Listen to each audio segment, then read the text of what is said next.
Hello, everyone.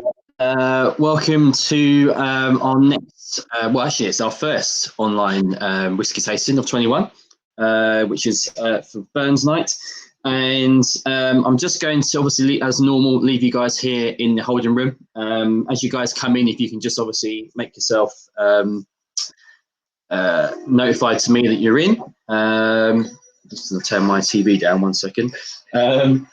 And I will just check and make sure on our social medias that no one is missing. Just make sure everyone did have a link today. I just want to make sure that everyone is kind of finding their way in.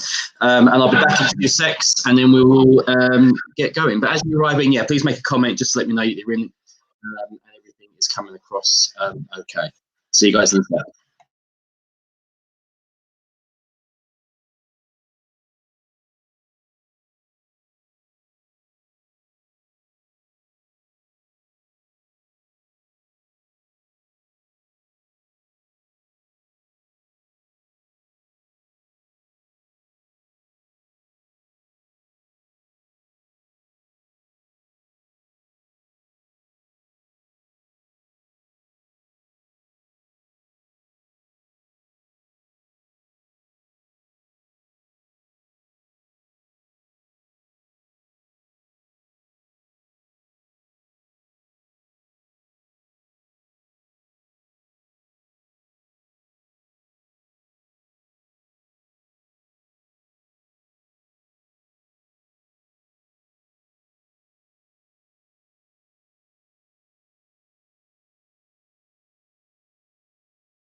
Guys, I am back.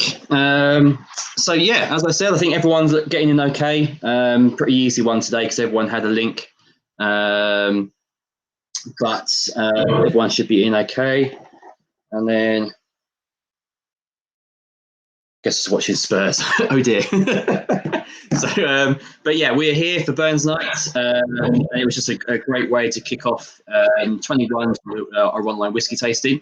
But yeah, so because everyone's pretty much in straight away, we can pretty much get going straight away. So you should have your sample kits ready with your bottles labeled 1 to 4.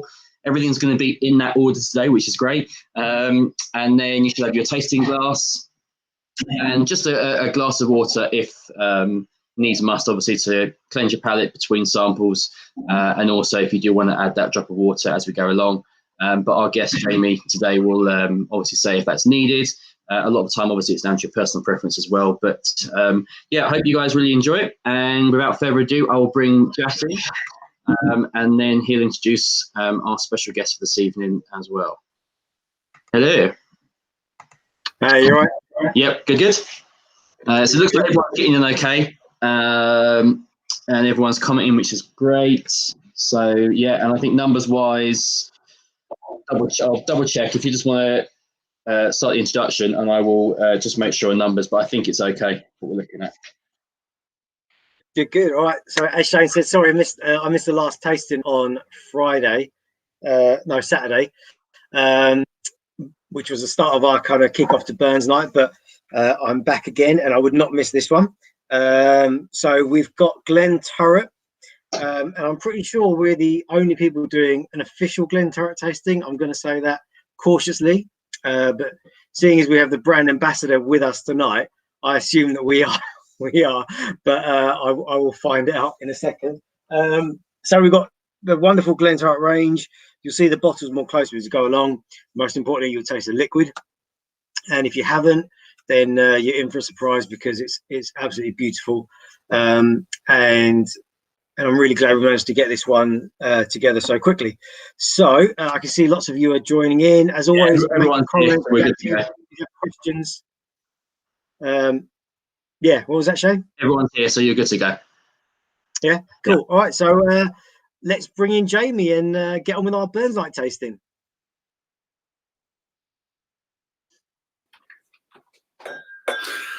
Good evening, everyone. Thank you for joining us. How are you? Hey, Jamie, how are you? Yeah, I'm fabulous. Thank you, Jess. I'm doing well. Dram in hand, can't be better. Good. Well, thanks for making the time to be with us this evening. No problem at all. No problem. Very happy to be here. I don't know if you heard what I said in the intro there. Are we the only ones doing an official Glen Turret tasting tonight? I think you are the only ones who have me here tonight, so that's good. So yeah, I think so. I'm hoping some people will be tasting Glen Turret of their own accord, but sure. only tasting going on this evening. So nice one. And obviously yesterday you were on Sunday brunch. Well, the brand was on Sunday brunch. Yeah, we had a nice appearance for our 12-year-old on Sunday brunch yesterday, which was nice to see. It's almost like that when you're sitting watching TV and you see the whiskey that you represent on TV. Fantastic. So that was really nice. Quite a big moment for us. Yeah. So everyone, this is Jamie. He's a brand ambassador for Glen Turret. Obviously, Jamie, as we go along, they might have questions in the chat, which we will stop and answer as we go along, if that's okay. But I'm going to let you get on with it and introduce us to the brand and tell us the story of Glen Turret. Sure, no problem. Thanks, Jas. Thank you for that. So, hello there, everybody. As Jas eloquently said, I'm Jamie, Global Brand Ambassador for Glen Turret. So, for those of you who haven't heard of Glen Turret before, or you've seen some of it, but you don't really know much about it, I'd like to give you a condensed little bit of history on the Glen Turret. Because, of course, when you're talking about Scotland's oldest working distillery, since the year 1763, I think we would probably need more time than is allotted to us this evening to go through a complete history, but we'll start at 1763 and we'll kind of work our way and meander through a little bit. And I'm always aware when I'm doing tastings that ultimately, while it's interesting to hear some of the story and the brand information, I know we're all desperate to try the whiskey. So we won't leave it too long until we get to that stage, I can assure you. So Glen Turret Distillery, established in 1763, about a mile and a half outside of Crieff in the rolling sort of Perthshire Hills, known for quite a lot of its history as the sort of Perthshire's Whisky Wild West, if you like, because there was lots of illicit distilling going on all around that area, and the Glen Turret was the sort of the oldest distillery, the one that survived and has seen the test of time, if you like. So 1763, we have a rental document from the Murrays of Auchtertyre, who were a baronial family at the time, pertaining to the then known Thuret distillery. And for that year, 1763, we hadn't paid rent. And the reason we hadn't paid rent is because we hadn't produced alcohol that year. So the document details that we had lain waste for several years prior. Now, in 1763 and the years surrounding that period of time, you have to understand what was going on. I mean, in historical terms, it was only 18 years after the Jacobean defeat at Culloden. There was lots and lots of laws being passed in terms of the prohibition of certain types of distillation, the Spirits Act, etc. Lots of different pieces of legislation were passed. But so for Glen Turret to have this piece of documentation establishing us as Scotland's oldest working distillery is absolutely fantastic. And we've went through various sort of courageous ownerships over the years. We were closed for quite some time in the early 1920s, between 1920 to about 1950 odd, and that was partly due to prohibition and the First World War, Second World War going on. And one of those courageous people I'd like to talk about today is a man called James Fairley, and he was a local man. And he decided to open up the distillery again in the 1950s. And for him, it was a big, bold move. And in 1957, he opened the distillery back up. And for him, it was about maintaining the traditional art of whisky distillation. And for us at Glen Turret, even today in 2021, that's everything that we do is all about tradition, and it's about preserving these traditional methods for the future. So if I give you some information about the distillery, for example, we produce roughly 200,000 litres of alcohol per year, and that's a mix of both peated and unpeated spirit. And we're quite in a lucky position that we produce peated spirit as well as unpeated through the same stills, which is quite uncommon in the Scotch whisky world. And when I say everything is done manually, I completely mean that. The only electronics or witchcraft and wizardry, if you like, at Glenturret is the calculator that we use in the still house. That's about as good as it gets. So we're a manual mash operated distillery. So we're the last remaining distillery in Scotland to have an open-topped, manually operated mash tun. We're using Douglas fir washbacks, traditional Douglas fir, very slow and deliberately, characteristically slow distillation, that provides us with a really nice, light, delicate, soft, subtle new make spirit. And in the year 2019, we went through a change of ownership. So we were part of the Edrington group, where our stable mates were the likes of Highland Park, Macallan, Glenrothes, etc. And part of the reason why not everybody has heard of the Glenturret, and you could almost say that Glenturret is a hidden gem, if you like, because a lot of the whisky we produced as part of that single malt became a blended whisky as part of the Edrington group. So we weren't really focusing on the Glenturret as a single malt, if you like. And when the distillery was put up for sale, it was purchased by a joint venture led by the Lalique Group, a very luxury French crystal company, and two individual investors, Mr. Silvio Denz, who's the chairperson of Lalique, and a man called Mr. Hans-Jörg Wyss, and he is a Swiss-American. Both have interests in wine, so that's going to be an interesting conversation going forward. And we've got modest plans to increase the production at Glenturret up to about 500,000 litres per year. But one thing's for sure, we'll never, ever sacrifice quality for quantity. That's just not what we're about. We hold three things dear at the Glenturret, if you like, and we affectionately call it the Glenturret Trinity. And these three things are provenance, of which we have in abundance, being Scotland's oldest working distillery, the provenance of the place and the people. We also have the prowess. Now, prowess was a word that I wasn't completely familiar with, to be honest with you. But when you break it down, what is it? It's a skill, it's a mastery of your craft, and nowhere does that ring more true than at the Glenturret. And we'll go into that a little bit more as we go forward. And the third one, which is why I'm here tonight, is passion.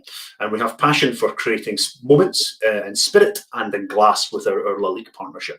And that's moments like today, for example. So that's a little bit of a condensed history to the Glenturret, but I am aware it's Burns Night, and we're celebrating the national bard, if you like. So I'm not going to proclaim to be an expert in recitals of Burns, and in fact, I am absolutely not.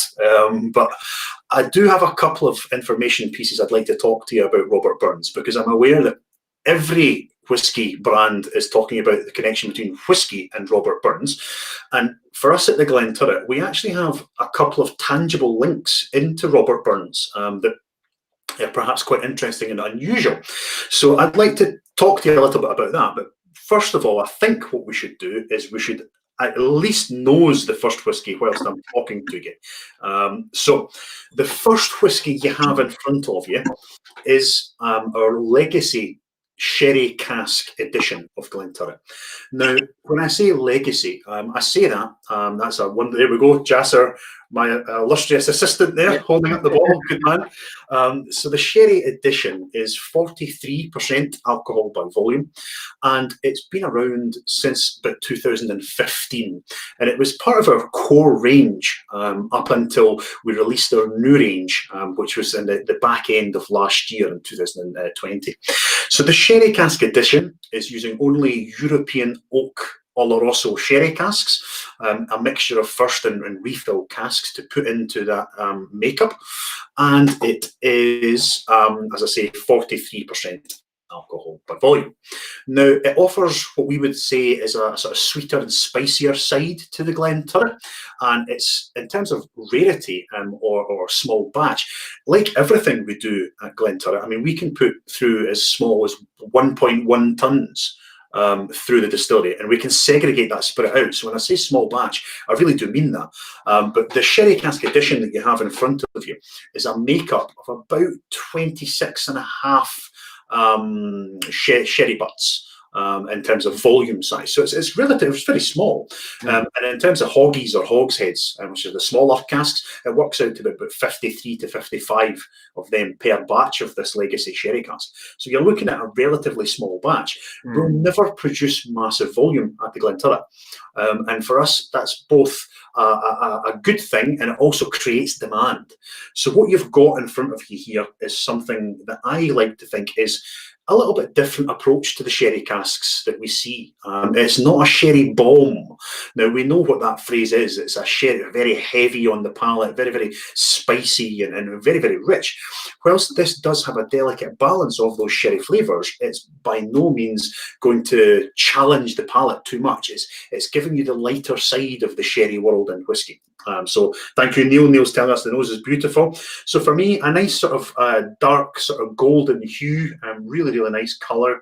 And if we pick it up and give it a nose, for me, straight away, that sweetness is coming. Now, for me, that sweetness comes in the appearance of it's a kind of toffee, it could be caramel. There's a bit of vanilla in there, and I would be tempted to say, now, it's not a traditional tasting note by any means, and I don't tend to go for traditional tasting notes, as you'll find going through this evening, but it's almost to me like a little bit of that sort of Battenberg marzipan in there. And it's something quite interesting. And in terms of fruity character, yes, you are getting your more sort of chopped up sultanas or bits of sort of sliced open Maggio dates or something, but it's not too heavy. It's quite well balanced. And for me, it's a sherry cask whisky that is approachable, if you like. It's not one that's too fiery or too spicy. Now, there is a little bit of the cinnamon spice in there and more of your sort of ginger as well. Ginger features quite interestingly throughout the Glenturret range. But yeah, it's, for me, a really nice opening whisky. Certainly by no means a fireside whisky. More of the lighter side of the sherry profile, if you like. Now, when I mentioned that I'm not so much of a Burns recital man, I'm going to give you a little piece to say our first sort of cheers, if you like. So I am going to have to read this, but I'll do it in my very best Scottish accent, right? So, O thou my muse, good old Scotch drink, whether thee wimpling worms thou jink, or richly brown ream o'er the brink, in glorious fame, inspire me till I lisp and wink to sing thy name. And it's all about Scotch whisky. So very good. Slán to Robert Burns. Please feel free to have a sip, let it sit in your palate, absorb, and see what you think. Slán.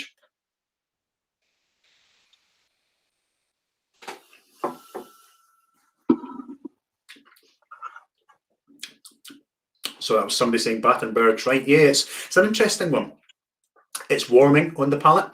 You're getting that warmth, but not overpowering. There's a little bit of oiliness in there, so it's quite viscous liquid. I mean, I'm not saying you could chop it, but it's got a bit of body to it. Finish. You can see that in the glass. You can see that in the glass. Yeah, it's quite viscous, isn't it? Even at 43%, it's quite viscous. And for me, that finish is I'm definitely getting more of that fruitcake aroma. So I'm thinking now a sort of slice of the fruitcake, maybe with, almost maybe a bit of marzipan icing or something on the top, with maybe a wee bit of a more fiery ginger to the sponge. But it's definitely nice and warm, and not something that you're is too much. It's a very elegant sherry cask whisky, and for me, that elegance is something that from each Glenturret whisky that we produce, it's the well balanced nature of it that is part of the attraction for me. So yeah. Marzipan, almond, more on the finish for me. I'm interested.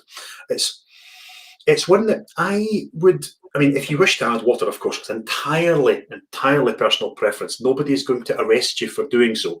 But if you want to add a bit of water, for me, what it does, it takes away a little bit of that spice. So a little bit of that sort of cinnamon, ginger, takes a little bit of that heat away, and it opens out the fruity. So for me, when I add a little bit of water to it, as I will just now, a bit of water to it, opens it out to being almost like a stewed kind of apple note. And that's quite interesting because I love apple pie.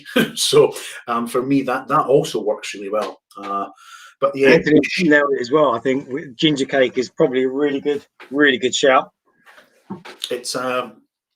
It's interesting, and I think I always try and relate tasting notes to something that means something to me, because it's all too easy to read tasting notes and go, I don't know what that is, or I'm not sure what's going on with that. Nice one, Anthony. Exceedingly good ginger cake. I like what you did there. That's clever. But yeah, I tend to relate the tasting notes to something that I understand. So, John, the sherry cask edition that you have in front of you averaged out at about 9 years old. And to be honest with you, it's about 9 years old. So even at 9 years old, you're looking at something that's smooth. It's got a bit of complexity and a bit of body to it, but it's not something that's too heavy. We hear about these as an after dinner dram, if you like, or a something of the day dram. This is an any time of the day dram, I would suggest, and one that certainly for me pairs quite well with various different things.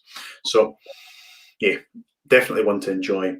Now, the legacy sherry cask that we've tried was part of a trio. As I said, it was part of our core range.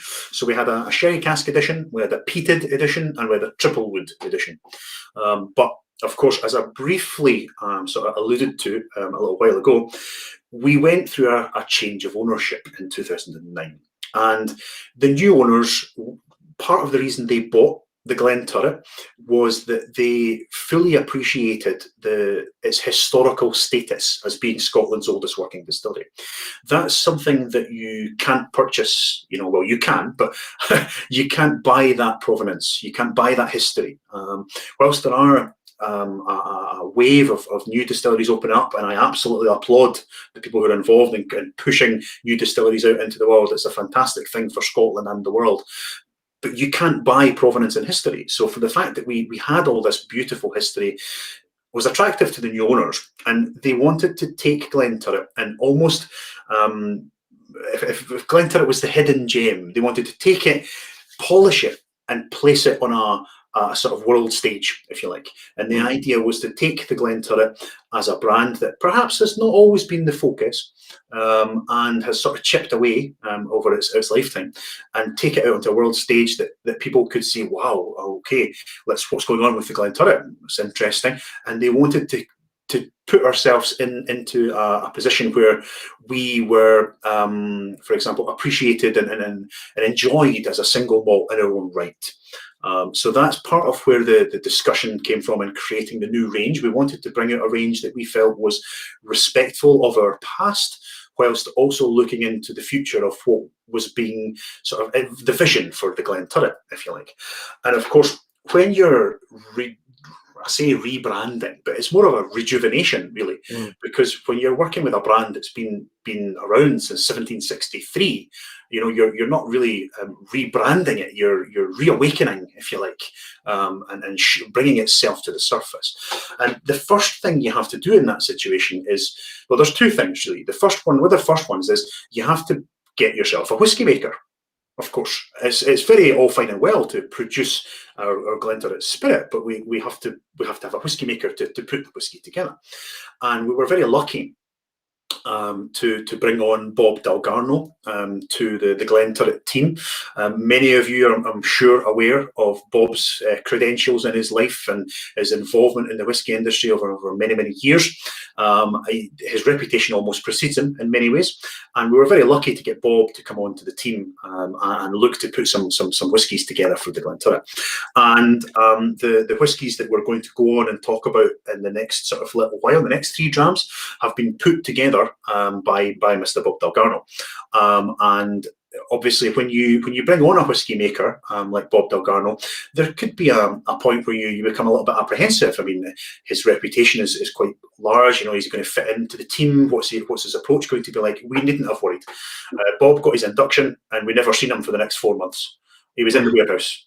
and he had his boiler suit on, and he was chalking notes on casks, and he was getting to know the family, as he basically put it. And I think that's a testament to the man that he came into the team and really got to grips with all our team and how we work as a small team at the Glenturret.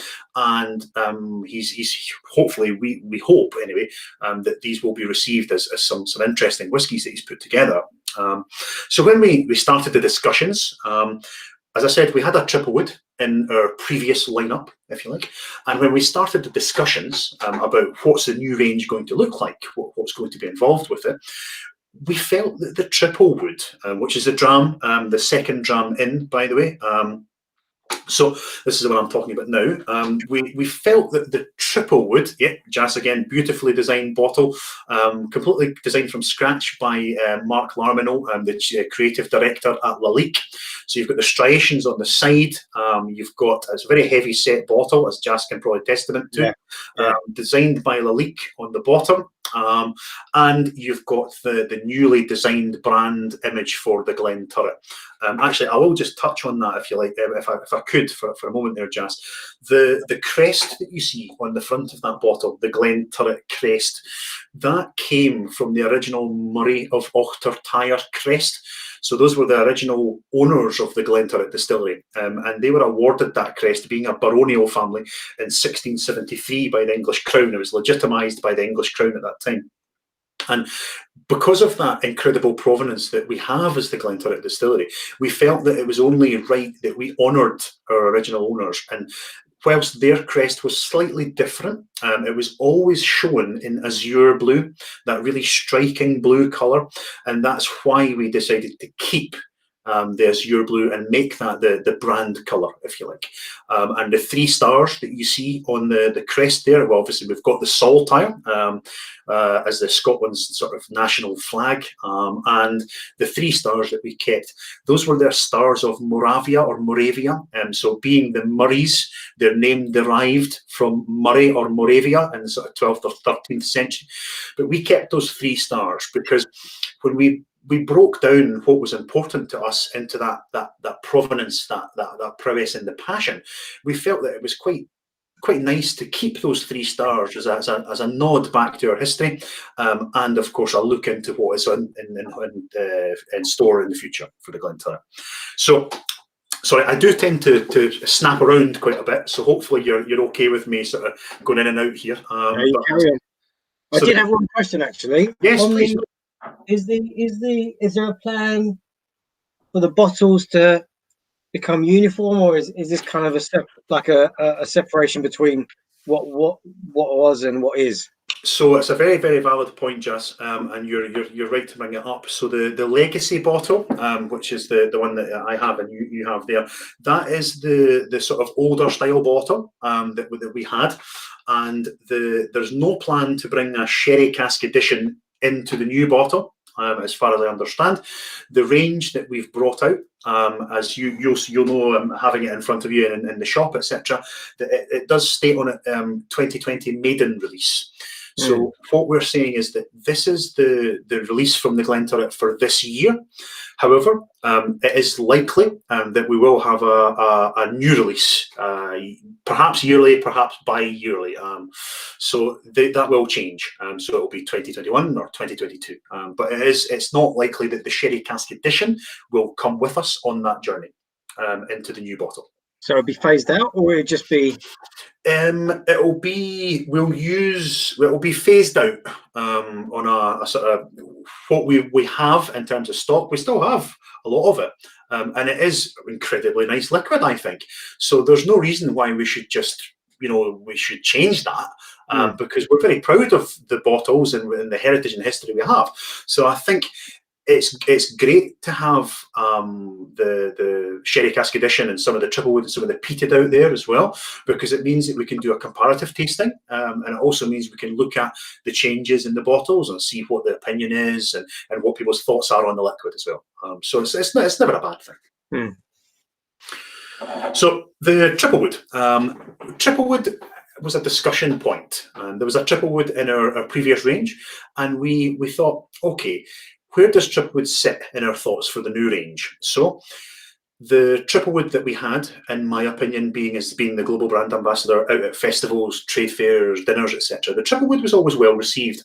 It was easy to understand whisky, and it was quite an appealing to your sort of not hardened whisky drinker, if that makes sense. And I don't mean to alienate anybody by saying that, but the triple wood is a very approachable profile. So what we did is we tried to build on what we had as a triple wood. So we tried to keep that sort of soft, easygoing character, the freshness of it, but we wanted to build in maybe perhaps a little bit more richness to it. And we wanted to look at creating something that was maybe perhaps a little bit sweeter, using the stock that we had inherited through our new ownership. Because when we inherited the stocks that were in the warehouses at the Glenturret, 6 traditional dunnage warehouses, stunning places, I would happily get lost in there any time. And we inherited about 1 million litres of maturing stocks. Oh, wow. So that's not a massive amount, but it does give us some interesting whiskies that we can, in cask, that we can look at creating a range from. So back to the triple wood, we felt it had earned its place as being in the new range and coming with us on that journey from where we'd been into where we were going, if you like, with the new ownership. So the triple wood is a 3-cask makeup. So you're looking at American oak bourbon barrels or bourbon casks. You're looking at American oak sherry casks and Spanish or European oak sherry casks. The reason I changed it to European, I'll come on to that in a little while. But so you're looking at a 3 different cask makeup. The average age of the triple wood, we're not afraid to tell you anything. We're always about our authenticity and being genuine, because we have nothing to hide. So the triple wood is about 8 to 8.5, I believe. And again, 43% alcohol by volume. What's the whole range of Glenturret, no matter which Glenturret you're drinking, is natural colour. So there's no industrial E150 added to the Glenturret. When we create such small batches as we do, we want that sort of subtle nuance occasionally. We don't want to be creating something that is with caramel. It's just not where we want to go with it. So non-chill filtered. Chill filtered, this one. My apologies. Non-chill filtered. The rest of the range is non-chill filtered. This is the only one that's chill filtered, because of the strength. And to be honest with you, we played around with the strength before we confirmed it for the final release. We tried it at a little bit of a higher strength, and we felt that it began to pick up a tiny little bit of a sharp character, and that we weren't quite happy with. Bob wasn't happy with it. So we took it down a little bit to under 43, and we felt that some of that complexity and body was just kind of trailing away a little bit too quickly. So we stuck at 43%. And again, we hope that you think the 43% is a good strength for it to be at. Now, again, natural colour for this one. So nice kind of golden again, maybe slightly lighter than the sherry cask one. But on the nose, for the triple wood, it's very interesting. Nose for the triple wood, for me, you're almost getting that fresh fruits coming through. The spices there, there's plenty of that kind of creamy oak vanillin type notes, because you're looking at a ratio of about 2 to 1 to American oak to European oak, or about 70-30 roughly, in terms of the makeup. So yeah, for me, it's came with us from the old and it's brought into the new. So toffee sauce, rich sort of sweet pineapple. There's some of that fresh cut sort of Granny Smith apple in there, bit of the light sherry note coming through, but almost like I'm not sure whether it's cherry or what you're getting there, but there is quite an interesting note that I've picked up, and for me, it's one that I don't really get in a lot of whiskies. But there's almost almost really kind of soft balsamic sort of tartness to it, and I don't know if that's coming from I think it's coming from the sherry casks, but you're getting oak, as Tom has mentioned there. The oak for me is more of a greener oak, so it's not heavy, mature, spicy complexity in oak, but you're picking out more of a sort of green, fresh oak. And for me, the triple wood is something that, it's grassy. There's quite a lot of sort of herbaceousness going on with it. There's a lot going on. It's very complex. For a triple wood, but it is also on the palate very fresh and soft and light. And for me, this is the whiskey that I would take to my friend's house. We've all got these friends that when you take a bottle of whiskey around, they go, "Oh, I don't like whiskey. Oh," they get scared, right? But Triplewood is a whiskey that is, you can go around and say, "Here, just try this, see what you think." And hopefully we would like to think that people can give this whiskey to people who perhaps even don't drink whiskey, and they'll still appreciate it because it's got that freshness and it's got that sweetness coming from those American oak casks as well. Yeah. Now, for me, on the palate, the Triplewood, for me, there's a lot going on as well. It's more of a, I get more of a, again, interesting. My waistline speaks volumes for this one, Jas, but more of a sort of cinnamon bun type note. And it's quite buttery or creamy. It's pastry. Yeah, pastry. Yeah, good shout, pastry. Yeah, like almost one of those Danish pastries with a sort of buttercream inside. Yeah. It's a really interesting dram. Butterscotch, yeah. Sorry, it's a Tomoka Spirits. Yeah, I agree. Completely agree with you guys. Apple, cherry. There's a lot going on, and for me, the Triplewood is really an introduction to the Glenturret range, if you like, the new range. Anyway, it's an introduction. What we were very conscious of when we were creating a range of whiskies, Jas, and for everybody listening and watching, we were very conscious about what was unique to us at the Glenturret. We all know, and I'm not taking anything away from this, don't get me wrong, but we know brands that are all about finishing in certain types of casks. We know brands that are about using only particular types of casks. We know brands that are about all being age statement led or all being X, Y, or Z led. And whilst that's great and it works, of course it does, we wanted to look at things. We didn't see a lot of brands that were concentrating on the character of the new make spirit. And the distillery character. And often I feel that the distillery character can sometimes be lost by the use of sort of heavier casks, and you don't always get to know the distillery character. So I know that, but the fact that we do everything so manually, it makes us quite nimble, so we're able to change things quite easily. We can experiment, we can analyze things a lot easier. And we can do a little experiential runs, etc. So for us to concentrate on the new make spirit was something that is unique to us. You can't make Glenturret new make spirit anywhere else apart from the Glenturret. And I think it really was a testament to the character of the Stillman and the production team that we have. I mean, there's only 6 of them. And it's all about manual operation, and they really have to know the distillery. They have to understand where each pipe goes. And for example, some of the stillmen now, after being there for quite some time, and why would you ever leave that job, to be honest? But some of the stillmen can walk into, example, an area like the mash house, and within 30 seconds, they've made 10 calculations in their head. They know exactly what level the water's at. They know that the steam needs turned down because of the valves making a noise that they recognise. They can already tell that the flow rate going through to the washback needs speeded up slightly. They've worked out that if that needs speeded up slightly, the temperature needs turned down. And there's all this going on in their head.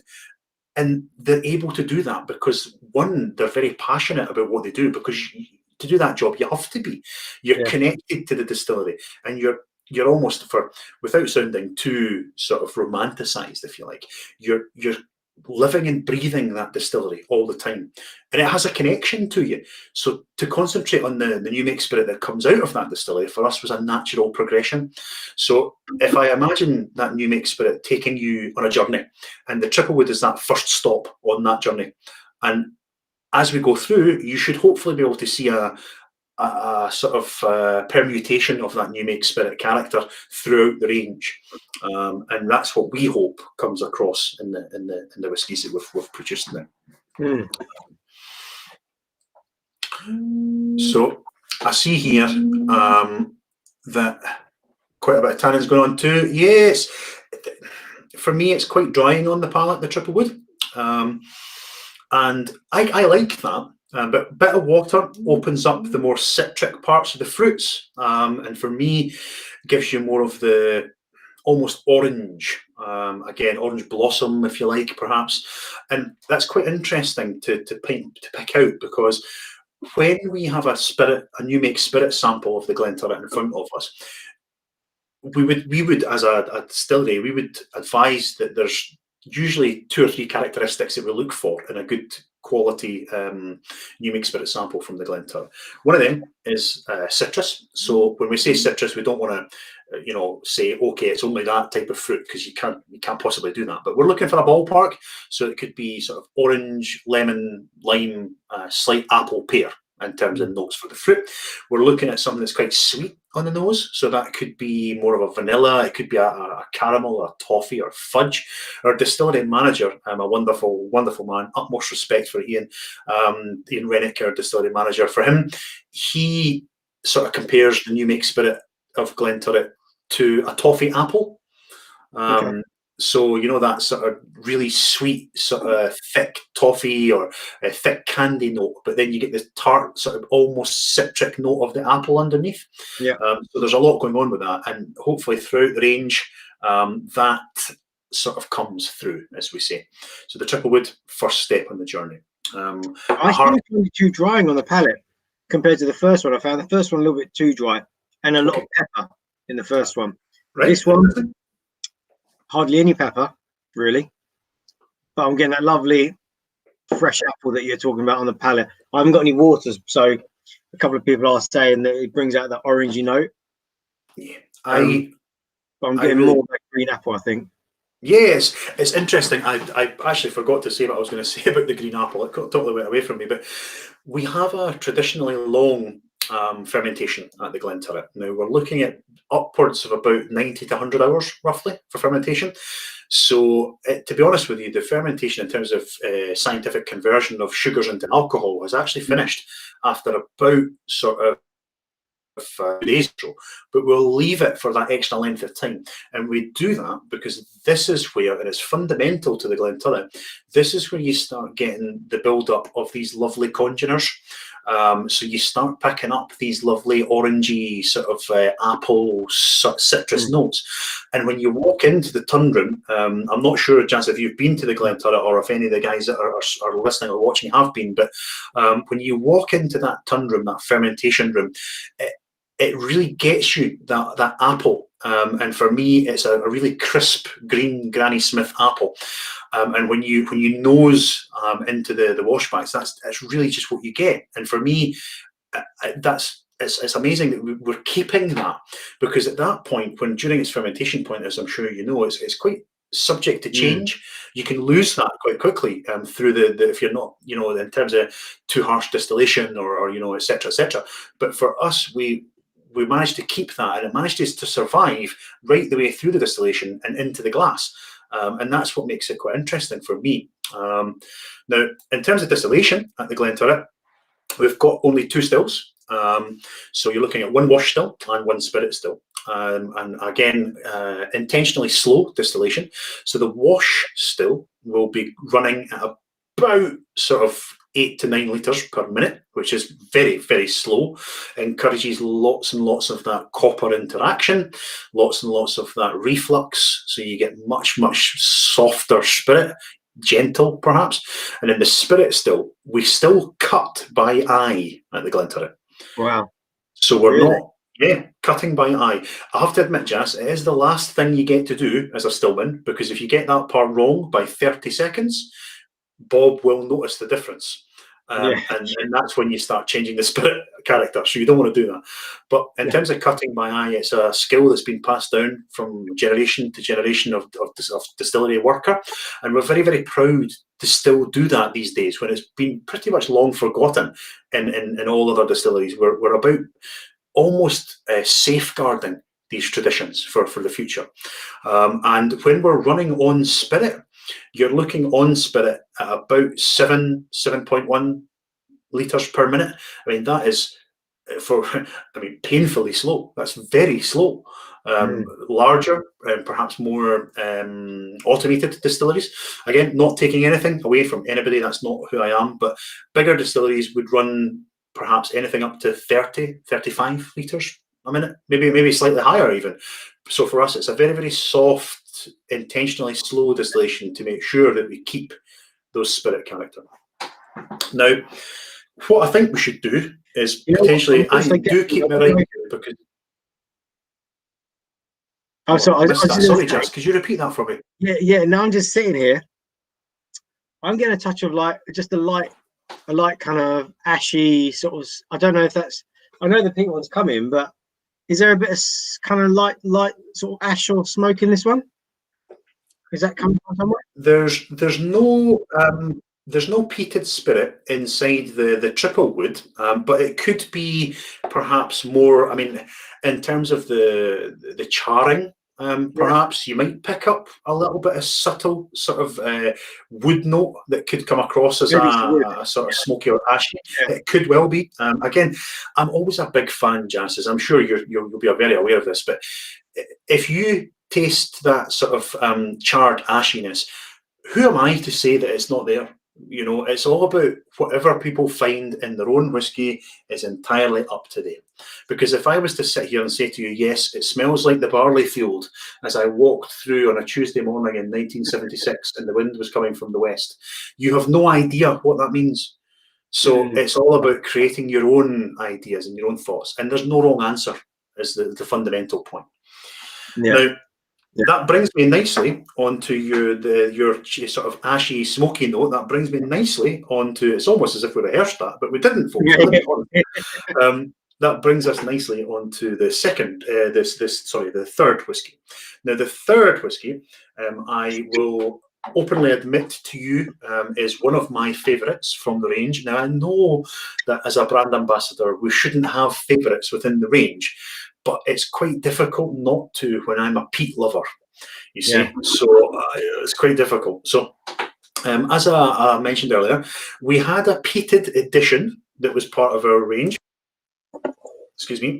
previously. But what we've done with this one is we want to challenge that perception of a peated whiskey. And we're looking to perhaps look at it just through a different lens for a change. Now, to give you some credentials of the peat smoked whiskey, it is a big hitting dram, so it's 50% ABV, and again, natural colour. And we've called it peat smoked 10-year-old, or 10-year-old peat smoked. Now, I'm going to give you a little bit of background to that.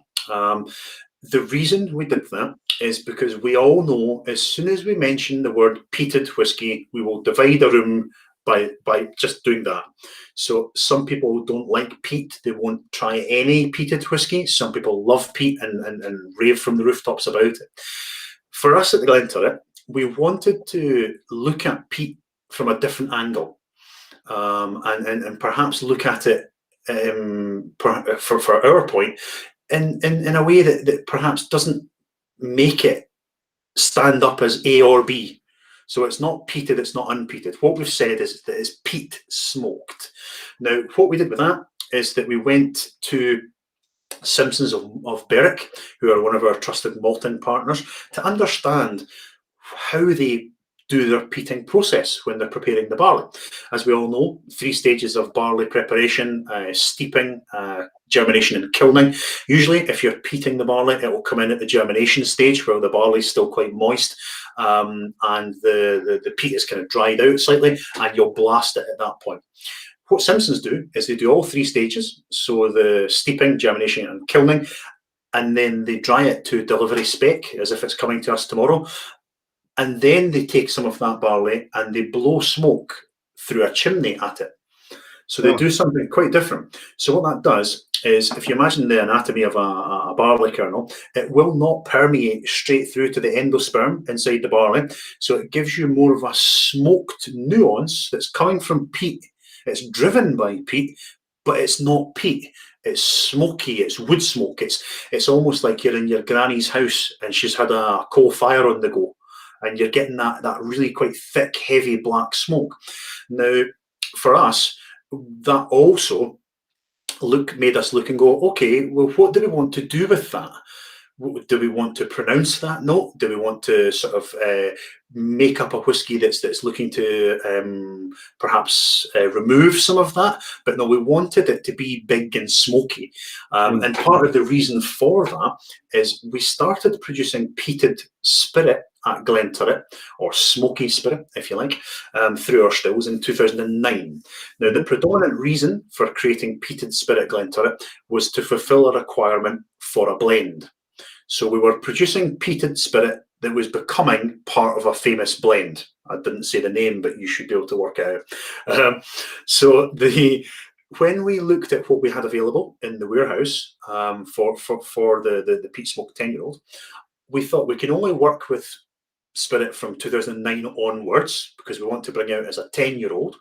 And the casks that had been selected for use as the previous ownership for peated whiskey, it was more about the smoke element than it was about the cask influence. So we had a lot of big, heavy, smoky whiskies sitting, and we thought, well, okay, what do we do with that? So what Bob did is, and again, I hope he'll forgive me for this, but I can only describe it as absolute sorcery, because he's created something that is both big, heavy, and smoky, but at the same time on the nose, it is not dominating. So you get a big waft of smoke, sort of giving you a hug, if you like, almost enveloping you. But at the same time, you're getting a lot of that citrus note that's taking you back to the new make spirit. So you're getting a little bit of this lemon zest, a little bit of the apple, and you're getting a little bit of the sweetness. So the sweetness is more of that sort of caramelized apple note. You're getting some of the, for me, spicy note coming in there as well. And it's beautifully balanced, in my opinion. Yeah. It's not one or the other. And for me, that's the sign of, you know, the skill of the whiskey maker to create something that is both big, heavy at 50% and smoky, but at the same time make that whiskey very balanced and very gentle is magic, in my opinion. And for me, this is our sort of take on the peat smoke. So it's not peated. We're not saying we're a peated whiskey, because we all know those traditionalists who will say, "Oh, you're not an Islay. You can't make peated whiskey." Well, okay. What about Kilhoman? But okay, you know. So people say, well, as soon as you bring the word peated into it, there's a preconception, Jazz, and there's an idea that wait a minute, excuse me. So that's what we wanted to do with the peat smoke. Excuse me a wee second. There was a question from Anthony who was asking if the stills are short neck still. So the wash still is very, it's not hugely tall, but it is quite a long neck.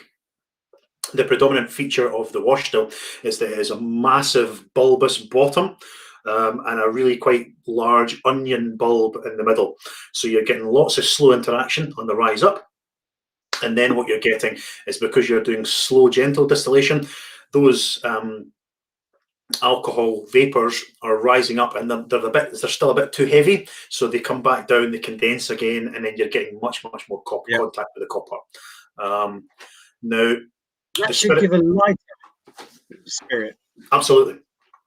It gives a much lighter, softer, almost. I don't really like the use of the word fragile, but I would say it's delicate, and it's easily changeable. And that's perhaps testament to the whiskey maker as well. In fact, it is not perhaps, it is testament, because it would be possible to just come in and use casks that would dominate the spirit character, and you wouldn't be able to tell what that character was. But what Bob's done is he's balanced things, and he's got spirit and cask working hand in hand, not one dominating the other, so that you can see the influence of both. And I think that's fascinating when you get to work with somebody like Bob, and you try and look at what he's doing, and he explains his justifications. It's a wonderful, wonderfully privileged position to be in, to be able to sit and learn from somebody like Bob. Now, I see there's another question here from Tom. Excuse me. How does Bob maintain consistency? Well, in terms of consistency, because we are producing and working across such small batches, you're able to pull in different influences that can change the character of the spirit. So, for example, with the 10-year-old peat smoke that we're using here, you've got a mixture of casks from 2009, 2010. So, in terms of the peat smoke element, a lot of that has been driven by the 2010 refill butts that we had in our stocks. So they're the heavy sort of peated spirit casks. which are providing a lot of that peated spirit. And then if you look at the 2009, you're looking at more of European oak butts. So you've got European butts and hoggies, actually. So they're driving the sweetness and the spicy character. And in terms of maintaining consistency across that, you've got maturing stocks from various ages that you're able to sort of pull in and work with and say, well, okay, if I add in more of the European oak butts in here, what's that going to do? Is that going to provide too much of a spicy character? In that case, I need to dial that back. So then I might bring in some refill to sort of balance it up slightly. And you're never ever working from a spreadsheet. You're not looking at it and saying, there's the recipe for the 10-year-old peat smoke. Go away and make it. That's just not how it works. You're working by flavour profile, you're working by looking at what stocks you have and trying to put out the best possible whiskey from that. Right. Thinking about the future as well, of course. Yeah. What I noticed about this one as well is that smoke is there. As soon as you open the bottle, you get that wisp of smoke, right? And then in the glass, it's the first thing that you get. But after that, there's the actual flavour of the whiskey coming through, and the smoke becomes kind of almost starts just disappearing a little bit more as you sort of go into it, and it's really not about the smoke anymore. It's more about the whiskey. Yeah, Jas, you actually have sparked something that I was going to mention, but it slipped my mind. But you're 100% right. What's happened here is on the palate, you get a big instant smoky hit, and then that tapers, and it's almost went up that chimney and out into the atmosphere, up the nose and away. And the fruitiness comes, especially in the bottom lower part of the gums. You get a really nice kind of fruity texture. But what's fascinating for me, and I don't know if anybody's got that on the flavour, especially in the finish, you're getting an almost cleansing note, almost a menthol sort of cleansing palate finish cleanser at the back. And it's everything I love about whiskey. It's sweet, it's heavy smoke, it's very cleansing at the back. So you're left with a, okay, that, as quite rightly said, Jas, that smoke dissipates and away it goes. And you're not left with that sort of charry, sort of really quite creosote phenolic tone that you get from some of the stronger peated whiskies. So for me, it's a peated whiskey that introduces, yes, exactly, as you've said, it introduces to people to peat smoke on their journey. And some dark chocolate, love it. Nice balanced smoke. For me, it is the dram of the moment for me, I have to say. It's one of my favourites. Very good. Very good. I'm glad you're enjoying it. Now, in terms of the makeup, as I say, we were trying to look at thinking about peat differently. And yes, absolutely agree. This is so accessible at 50%.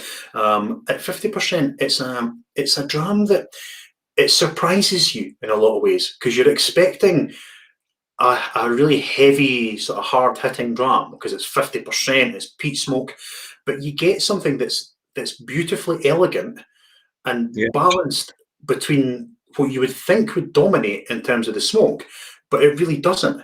It works hand in hand with the sweetness and the sort of fruit character as well. Yeah.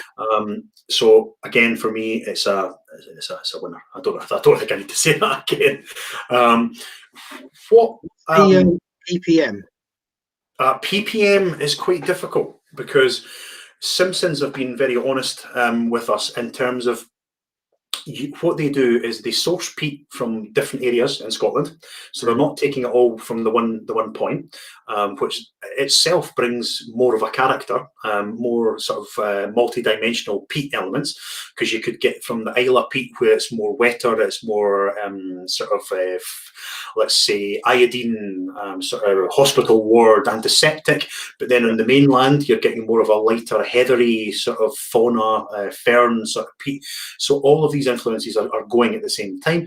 In terms of ppm, I would say that the barley probably is around sort of 80-ish, which is quite high, but by the time it goes through the distillation process, you're losing quite a bit of that, of course. So I would suggest that, I mean, new make spirit wise, it's probably in the region of about 30 odd, Really? Okay.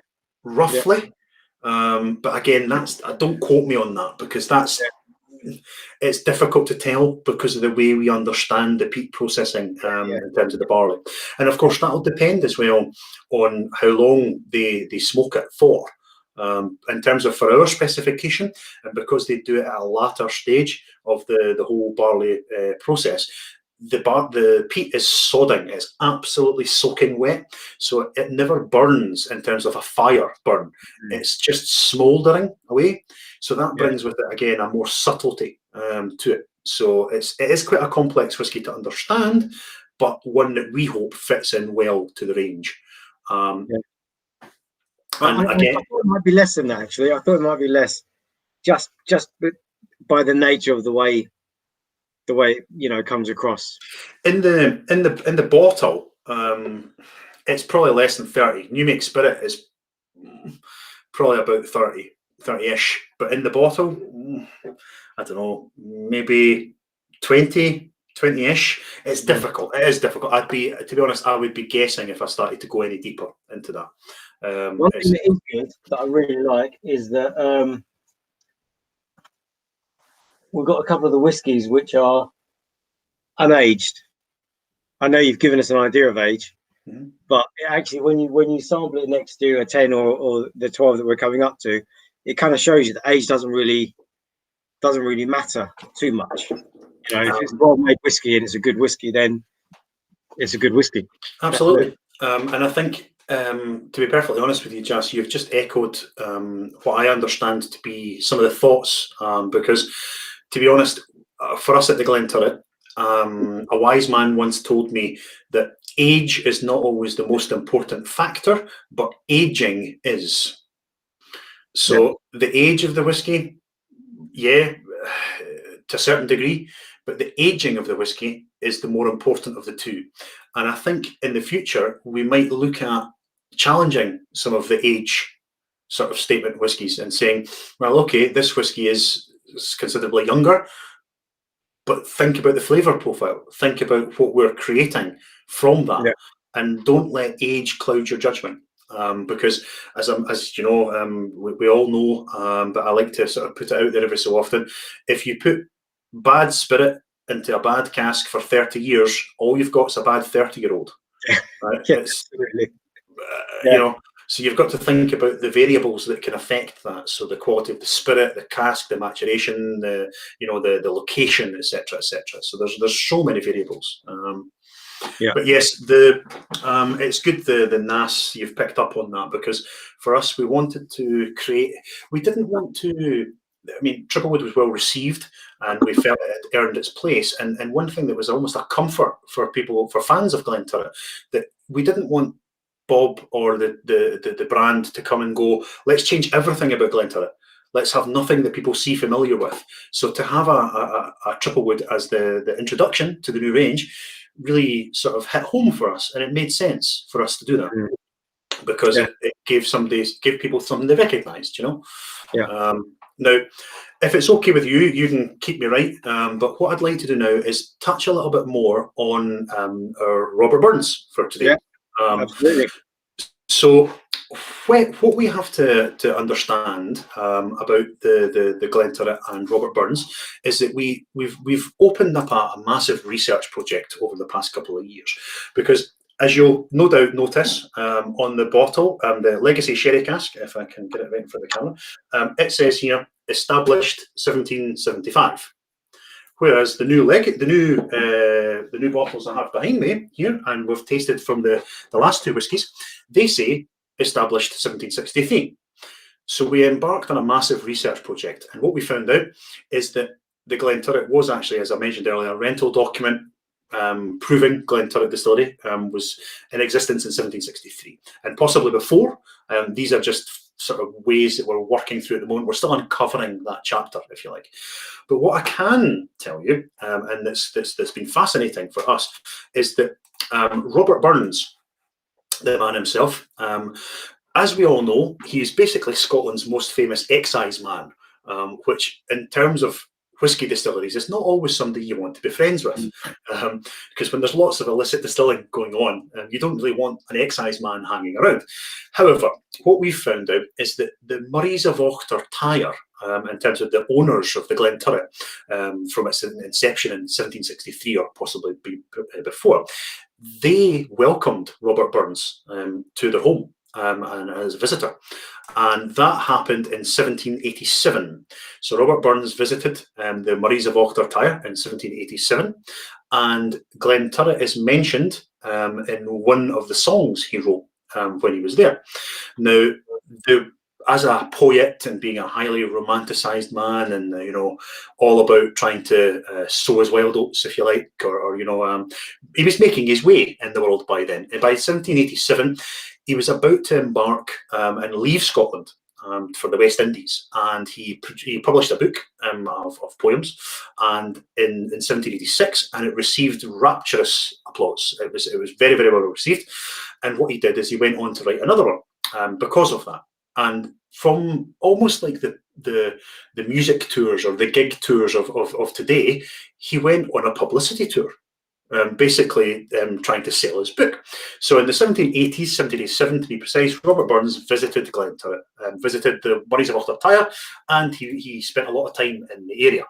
Now, it was in 1787 on a visit to Crieff that he wrote the poem, and the poem was called Blythe Was She. And it was a poem / a song. Now, Blythe was she. Blythe in that time was a character, so it was deemed to be a happy, a very affectionate, a very sort of lovable sort of character. Blythe was she. And he wrote that poem about a lady called Euphemia Murray. Now, Euphemia Murray was a cousin, in fact, of Sir William of Aughter Tire. So the link between Glenturret and the bard, if you like, is absolutely factual. We're not sort of romanticising it in any way.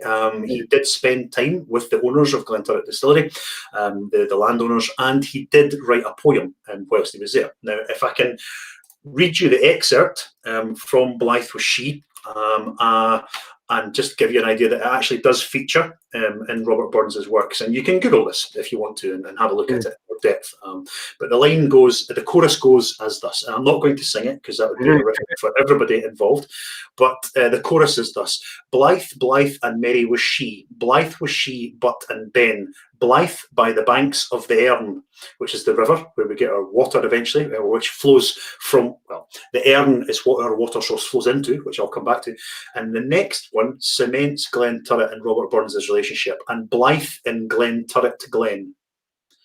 So if I was to show you a map of where Glenturret Distillery is in comparison to where Aughter Tire House was, it's about a half-hour walk. It's about 1.8 miles away.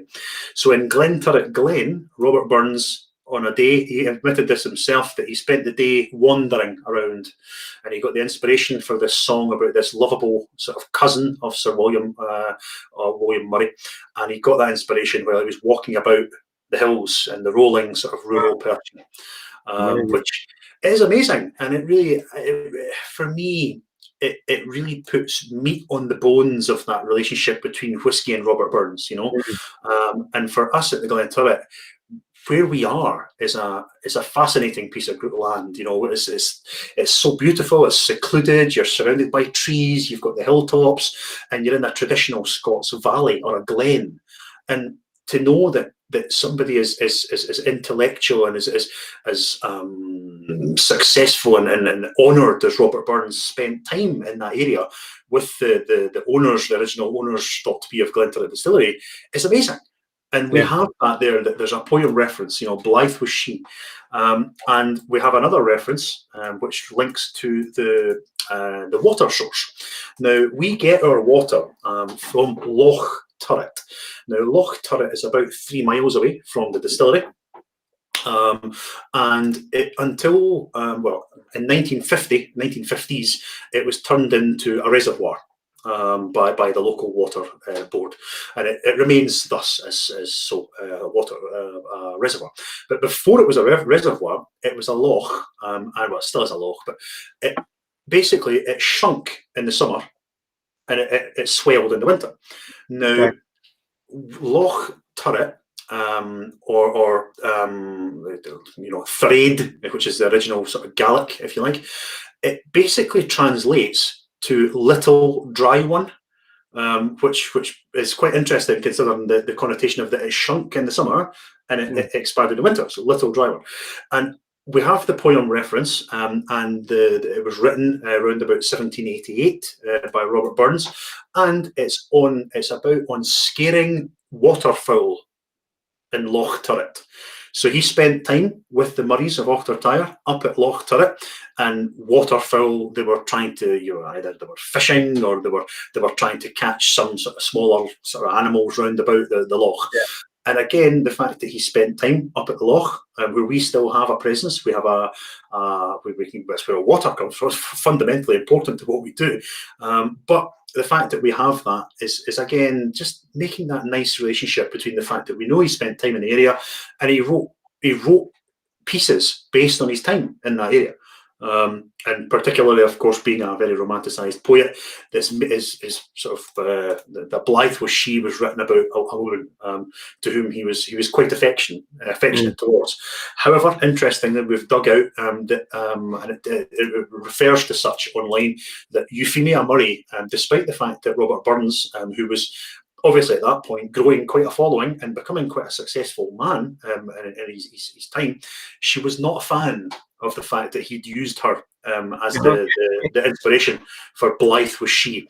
And I like to think that, I wonder if you could sort of travel back in time, if we had a little TARDIS, I wonder what Euphemia Murray would say now about the fact that Robert Burns had became effectively, one of Scotland's heroes and a very well celebrated man. You wonder if she would have changed her mind and said, "Oh, it's okay, Robert, I'm quite happy you wrote the story about me now." I don't know.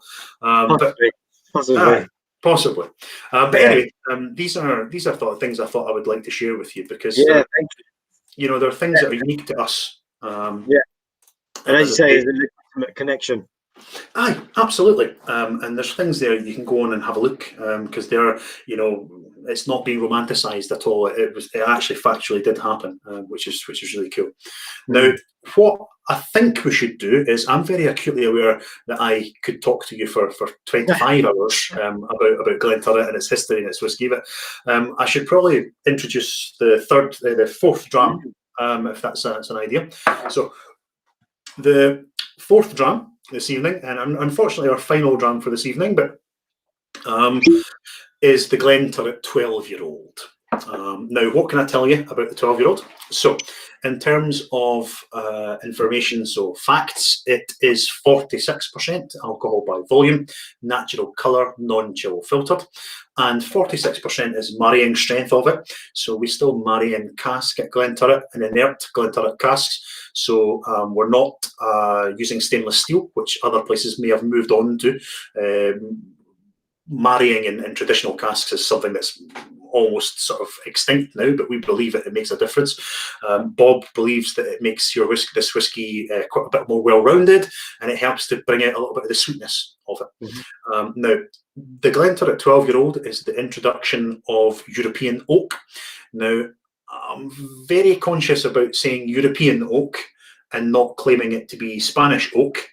And I'll tell you why in a minute, but the reason for the 12-year-old, or what our thoughts were and behind it, were to create perhaps something a little bit more richer in style to the Glenturret.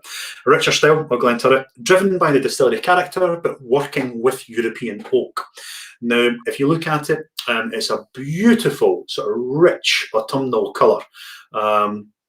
In terms of colour, for me, it reminds me of the autumn months walking through the trees. So you've got those rich mahogany browns, those deep reds, those kind of lighter oranges. Really, really, really kind of lovely colour. Now, on the nose, yes, traditional European oak notes come through. So you're looking at the chopped fruits, you're getting that sort of Christmas cake aroma. However, that Christmas cake is not heavy. It's not in your face. it's a lighter style of cake. So I'm thinking now, rather than the traditional after dinner sort of big slab of heavy sort of knock somebody out Christmas cake, I'm thinking mid-afternoon cake.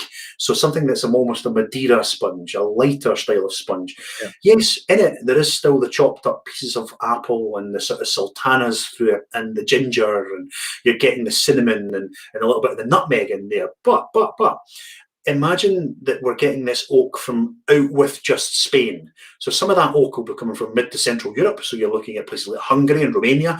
And what they do is they bring with them an added dimension. And with this whiskey, it comes over as a real nuttiness. So that cake has now been dressed with some chopped walnuts on the top. And you've got a really sticky sort of ginger glaze on the top, like an icing. Mince pies, yeah, subtle. Now, on the palate, you're looking at that traditional fruitcake aroma is going to ramp itself up a little bit, but it's balanced. It's not overtaking. There's not one thing dominating the other. There's a lot going on. So you're getting the wood notes coming now, those kind of darker maturing oaks. You're getting the spices that are really hitting you, especially on the back. There's a bit of warmth to it. Yeah. But what it's not is it's by no means a sherry bomb.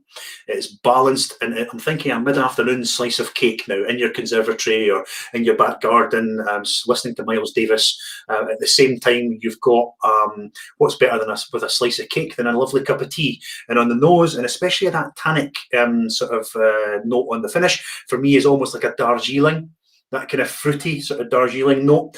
Yeah. For me, it is a wonderful example of the Glenturret being introduced to European oak. And I think what we've done with this whiskey is we're challenging thoughts, because as soon as people say sherry cask, they have a preconception of what that is and what it will entail.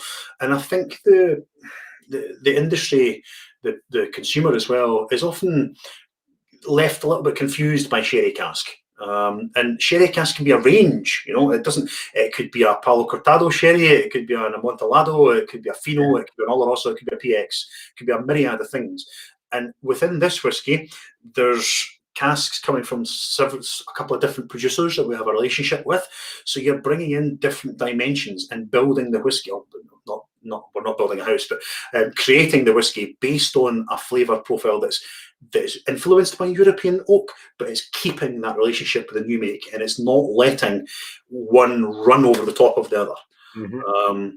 So a very, very elegant, sort of rich expression of the Glenturret, something different to what we've had from the Glenturret before, but something that we feel is a really well balanced and that works really, really well, and worked across a small number of casks.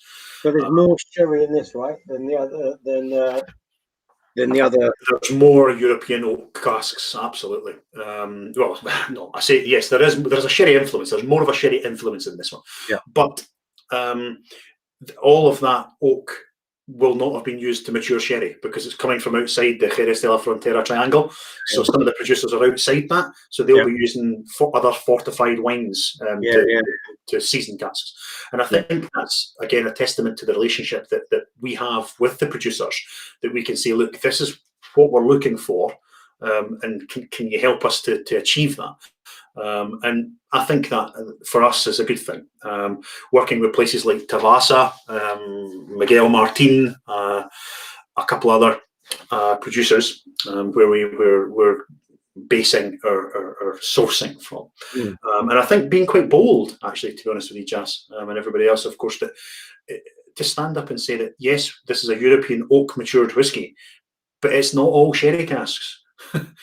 And I think that's challenging perception again. And, for us, if we can educate, or if we can help people to understand where we're coming from with it, and be genuine about that and how we do it, I think that people will understand that and will appreciate us for it, I think. That's the 12-year-old. And for me, it's reminding me of almost, I know it's sherry, but as you said, there's other fortified wines in there. Mm-hmm. So I'm almost getting like it's almost like a, that more of a port style finish than the sherry style. But that could just be there's other fortified wines going on, which is giving different influence. It will give it a completely different influence. It's not a Christmas pudding, sort of really dark, heavy fruitcake. It's a lighter style. It's a lighter side of fruitcake, if you like. Whilst those aromas and those flavour profiles are there, those characteristics are there, they're not driving the conversation. The spirit is driving the conversation. So you're still getting that almost sort of fruity Darjeeling sort of nod back to the new make. You're still getting that sort of subtlety as well. And it's balanced. And I think we could all name any number of whiskies that are big, heavy hitting sherry whiskies, and I think that there's a place for everybody on the spectrum, absolutely. And I think where this fits into the Glenturret range is just something a little bit more richer in terms of the profile, and it's showing the spirit working across different types of cask. And always being conscious of coming back to that new make spirit and the journey that I mentioned earlier. So we've started off at in terms of the new range, we've started off with the Triple Wood on the first stop on the journey. Then we've carried on a little bit, and on the Triple Wood stop, you've still got nuance of the new make. You move into the 10-year-old, and it's sort of different scenery now. The profile's changed. You're on a bit of a further journey. Then the 12-year-old comes in, and you're on a little bit of a further journey, but you can still recognise some parts of the new make. And I think that's for us. If that is what you perceive as the person drinking the whiskey, then I certainly would be quite happy. I would actually take my tie off and go home if that's what you perceive. I'd like to ask people what they thought. For me, I think I'm erring towards the Triple Wood. Okay. For me, interesting. Just because I think the Glenturret has a nice lightness to it, and I think that kind of encompasses that lightness. So for me, the Triple Wood. But it'd be interesting to see what I know. There was a lot of kind of love for these peat smoke. So maybe that would be the winner for our audience tonight. Oh, Shane said number 4. So this last one we tasted. Oh, so he's looking for the For me, I think the Triple Wood. So number 2. Okay. I would be interested to find out what chocolate Georgina is eating with the 12-year-old, because I've tried it with various different chocolates, and for me, what really it has to be now. This is going out a little bit on my own here, Jas, but for me, it's the Lindt chili chocolate. Works really, really well with a straw. I'm going to try that because you get the heat from the chili, but at the same time, it picks out a lot of the lighter fruity notes from the dram. And for me, that works really well. I love it, because you know what? This means I have to have more chocolate in my house. So I'm just gonna. It has to be done. It's part of my work. You know? Well, you know what? It's actually true. What I was doing the other day is I was doing flavour profile researching. So what I was flavour pairing, sorry, and I posted a lot of them on my stories on Instagram, and I got some abuse from my colleagues saying, "Are you just sitting eating chocolate and drinking whiskey?" And I went, "Well, it's research, guys. It's research." Okay, so Auntie said the smoke. Georgina's gone for the 4, 2, and then 1 and 3. Auntie said like the 12 as well.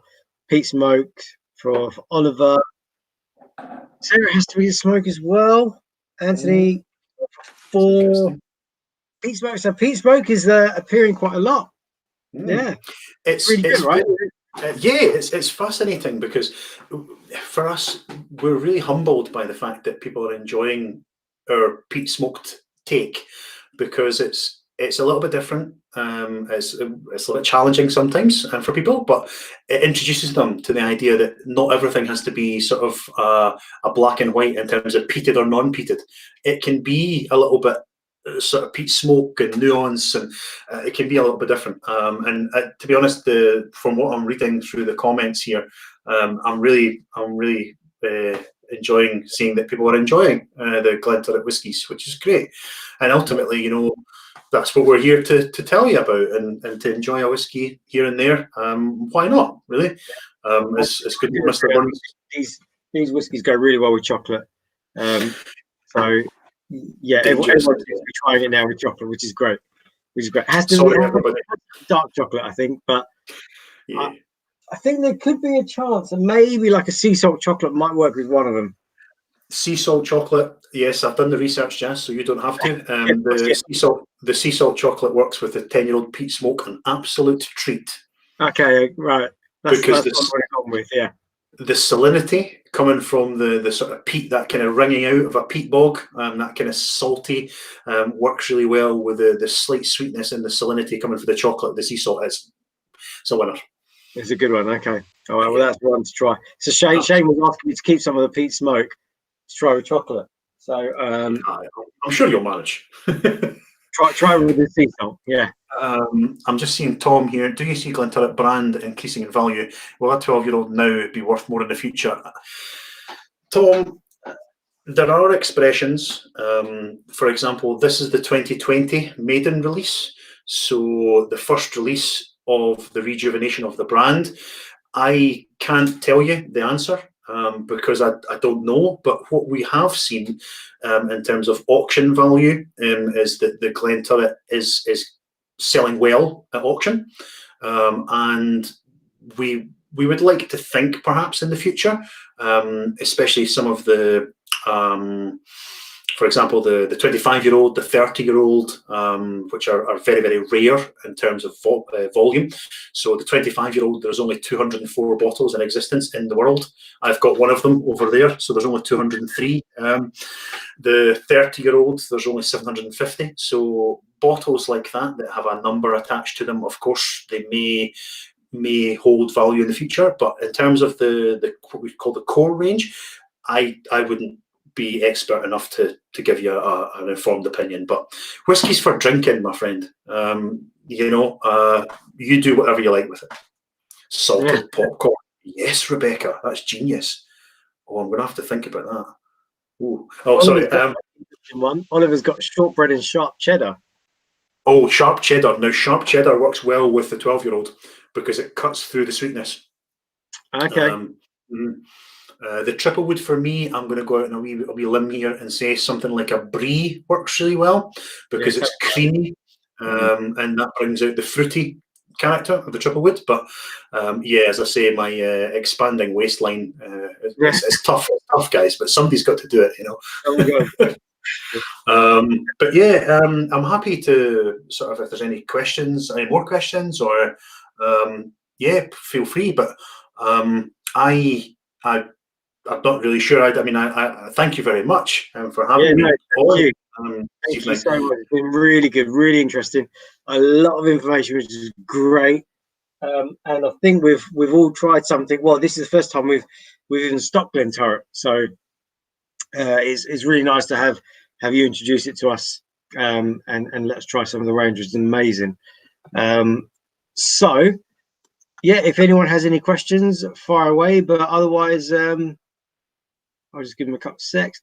There wasn't much green. I would like to say a couple of things, if that's okay. Sure. So, from myself, we all know that the past year and a half and however long that will continue for has been incredibly tough. And I would like to say thank you to Jas and the team at Tomoka Spirits for having me on. It's been really enjoyable. I've enjoyed sort of interacting with you guys. If you do have any further points you want to answer, or you're looking for that interesting answer to X, then please do reach out. My Instagram is whiskey_Jamie, and so is my Twitter.